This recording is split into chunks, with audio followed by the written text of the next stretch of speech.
নমস্কার বন্ধুরা, জিএচি কিচেন চ্যানেলে সবাইকে স্বাগত। প্রতিদিনের মতো আজকেও নতুন একটা রেসিপি নিয়ে আপনাদের সামনে চলে আসলাম। তো বন্ধুরা, আমি আজকে রান্না করব এখানে যে মাছগুলো দেখতে পাচ্ছ, ছোট ছোট ইলিশ মাছ, এগুলো আলু বেগুন দিয়ে রান্না করব। তো এখানে আমি আলু বেগুন কেটে রেখেছি, মাছগুলো কেটে পরিষ্কার করে ধুয়ে নিয়েছি। এবার মাছগুলো হলুদ আর লবণ দিয়ে মাখিয়ে নেব। তো কড়াইতে তেল দিয়েছি, তেলটা গরমও হয়ে গেছে, মাছগুলো ভেজে নেব। তো আমি এক এক করে মাছগুলো দিয়ে দিলাম। এক পাশ ভাজা হয়ে গেছে, এবার উল্টিয়ে দিচ্ছি।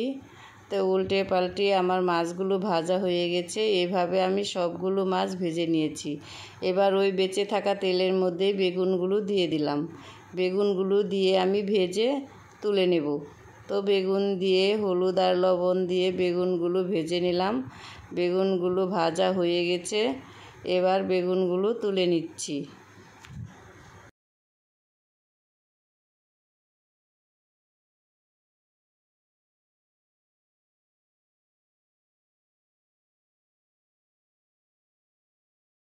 তো বেঁচে থাকা তেলের মধ্যে আমি জিরা আর তেজপাতা ফোড়ন দিয়ে দিলাম।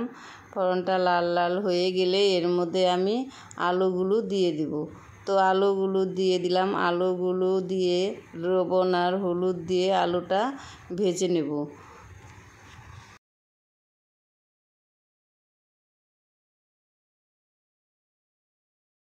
তো ওইদিকে আলুগুলো ভাজা হতে থাক, এদিকে আমি একটা মশলা বানিয়ে নেব।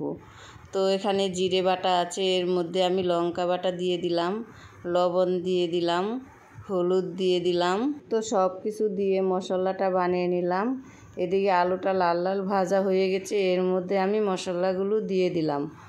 মশলাগুলো দিয়ে বাটিটা ধুয়ে বাটি ধোয়া জলটাও আমি দিয়ে দিলাম। তো এবার ভালো করে নেড়ে চেড়ে মশলার সাথে আলুগুলোকে কষিয়ে নেব।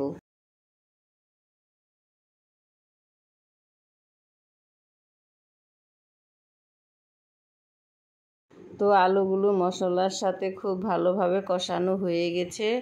এবার জল দিয়ে দিলাম। জল দেওয়ার পর ঝোলটা ফুটে গেছে, এর মধ্যে আমি মাছগুলো দিয়ে দিলাম। মাছগুলো দিয়ে একটু নেড়ে দেব। তো ভেজে রাখা বেগুনগুলো দিয়ে দিলাম।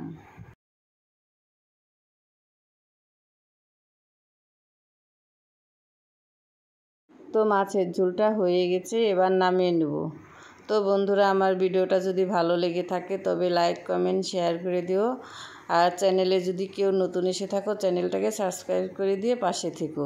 তো বন্ধুরা, দেখতে কত সুন্দর হয়েছে। তো আজকের মতো এই পর্যন্তই, দেখা হচ্ছে অন্য কোনো রেসিপিতে। ততক্ষণের জন্য টাটা, বাই বাই।